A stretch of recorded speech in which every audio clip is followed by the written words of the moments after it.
sapatos. Ako, pagkain. Ako, damit. Ang Diyos. Anong gusto niyang regalo? Ano nga ba?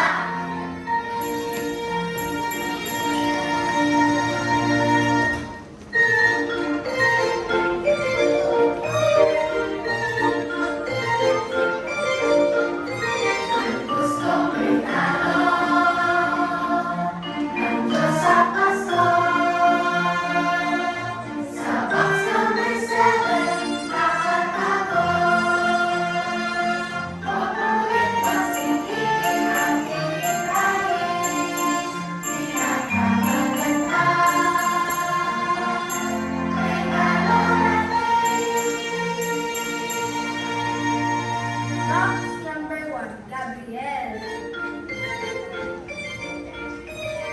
Noong unang panahon, ang Diyos ay nagplano na ihandog sa lahat ang isang magarbong Pasko. Dito niya sisimulan ang pagbibigay ng regalo. Makinig kayong mabuti dahil ikukwento ko sa inyo. Pero, bago natin simulan ang puso ng kwento, yung papel na ginagpala ni Gabriel, ipaliliwanag ko sa inyo. Yung unang panahon pa ay kasama na siya rito, bilang nagpapagsalita at anghel na mensahero.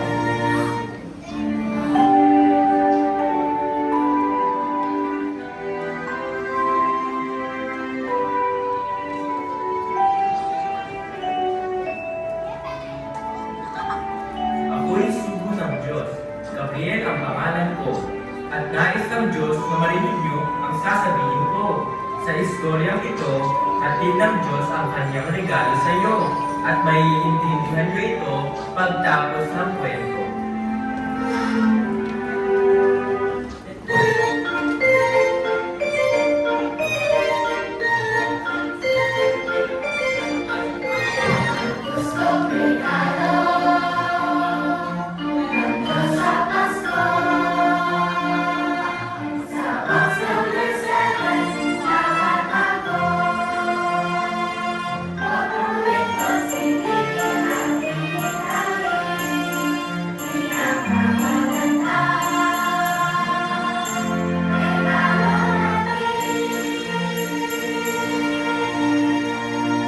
Box number 2, Maria.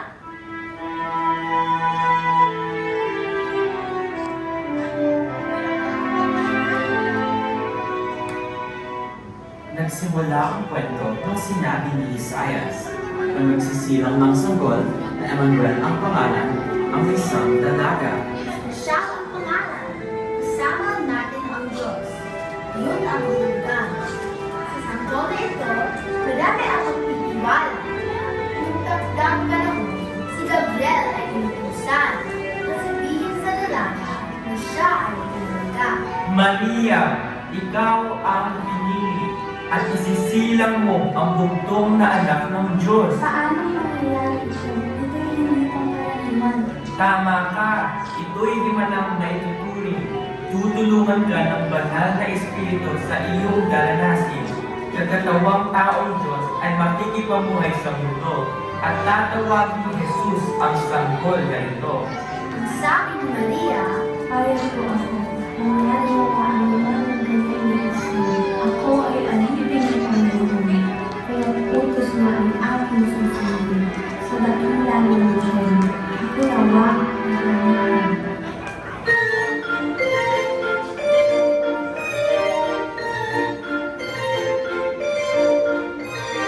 gustong regalo nandun sa Pasko. Sa box number 7, nakatago. Papalit ko silipin ang tinitayin. Pinakamaganda. Regalo natin. Box number 3, Jose. Alam ni Maria na si Jesus ay kanyang isisilang. Pero kailangan niya ng tulong ng isa pang magulang. At kailangan ni Jesus ng Ama sa mundo. Alam yun ng Diyos at ito ang kanyang plano. Si Jose ang binatang inilaan ng Diyos kay Maria. Siyang mabait, mapagmahal,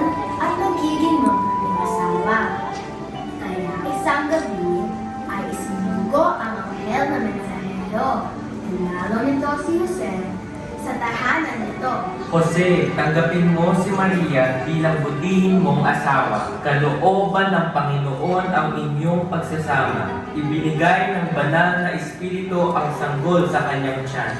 Ang pangalan ni Jesus ang magliligtas sa ating mga kasalanan.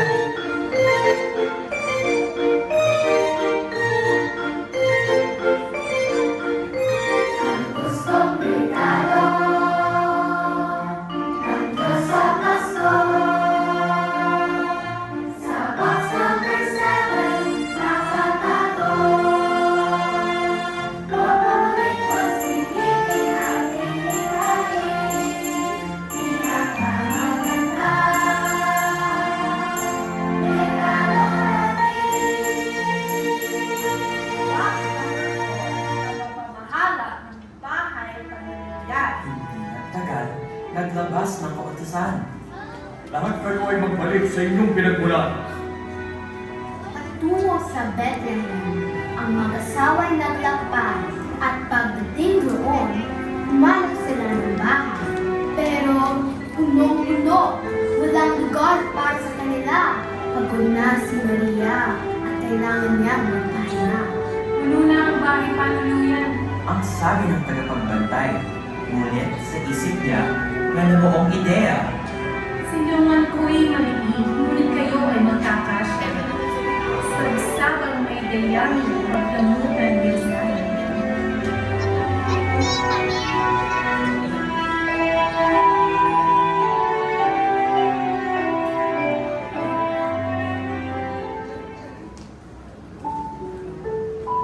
Ng gabing iyon, habang ang lahat ay payapa, sina Jose at Maria ay punong-puno ng tuwa.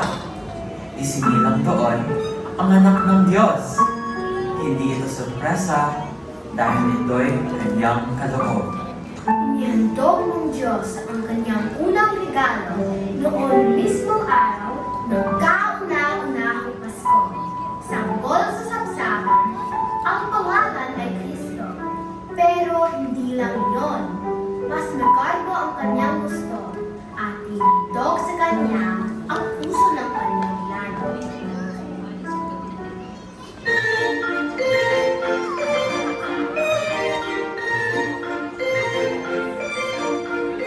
Ang gustong regalo ng Diyos sa Pasko. Sa box number 7, nakatago. Pabalik ko silipin ating hirahin. Pinakamaganda. Regalo natin. Box number 5, mga pastor. Ng gabing iyon, habang ang mundo ay payapa, sa burong nagtipon-tipon ang mga pastol ng tupa. Isinilang na ang tagapagligtas! Yan ang sigala ng isang tinig na markas. Narito na ang manunubos at hatin niya sa atin ay kagalakang lubos. Ano ang tumambad sa kanilang harapan? Isang anghel na puting-puti ang kasuotan. Mata nito'y malaapoy, puno ng kakisigan. Magtungo kayo sa Bethlehem at sa sabsabay matatagpuan. Isang sanggol na bagong silang ang inyong palatandaan. Nahanap nila ang sabsaban na ang nagsisilbing ilaw ay matinding liwanag na lubos na nakakasilaw. Ano ang nangyari sa pagsilip ng mga pastor? Sila ay napaluhod. Nasa sabsaban ang sanggol. Narito siya! Ito ang palatandaan! Ang mga lumos na si Jesus ay ating natagpuan. Nag-iisa kami sa unang pagdiriwang ng Paskong Dakila na bahayag sa kasulatan.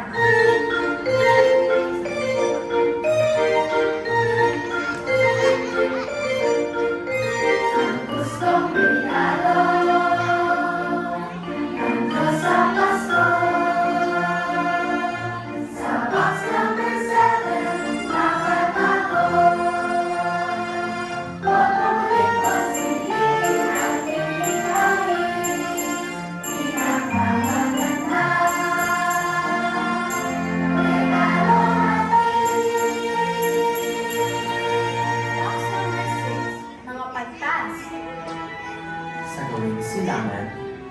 tatlong Ginoo na lubos ang karunungan.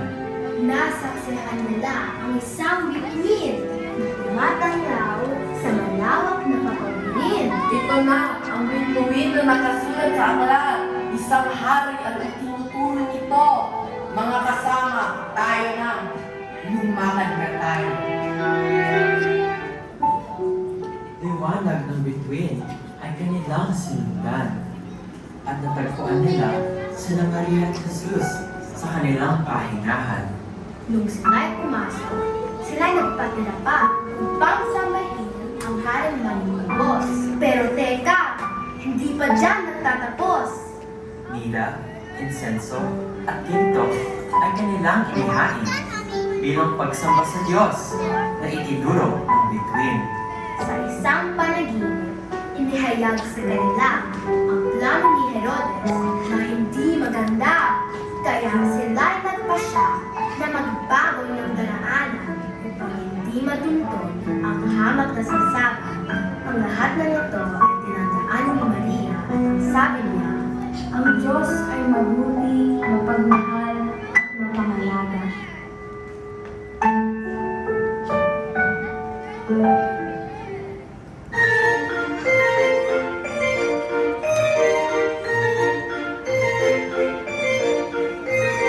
Gustong regalo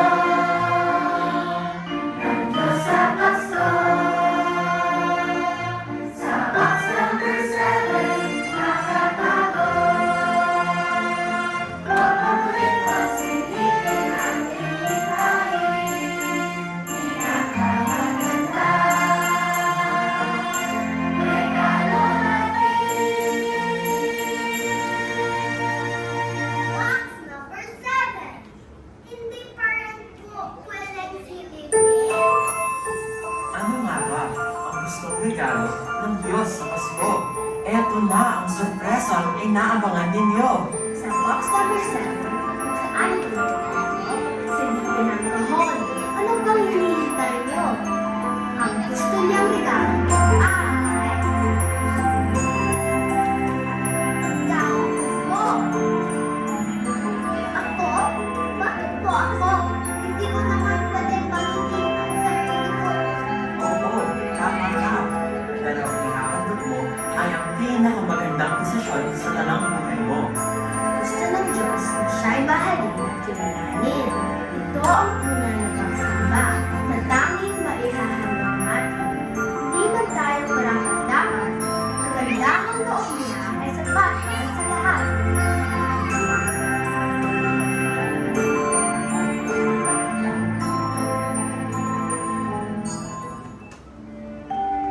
Sino ang gustong tumanggap kay Jesus? Manalangin at ihandog ang inyong puso at buhay. Sabihin mo, Jesus, kailangan kita. Jesus, kailangan kita. Patawarin mo ako sa aking mga sala.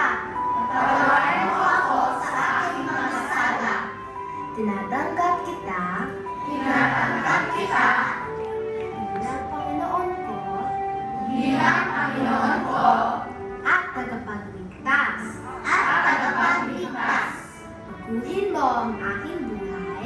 Baguhin mo ang aking buhay. Upang sa langit, makasama kita habang buhay. Upang sa langit, makasama kita habang buhay. Kung dinasal mo ito, langit ay tuwang-tuwa. Dahil sa buhay mo, pinili mo na siya ang mamuna. Gusto niyang kilalanin mo siya at piliin sa araw-araw na siya'y pasalamatan at mahalin at tunay na sambahin.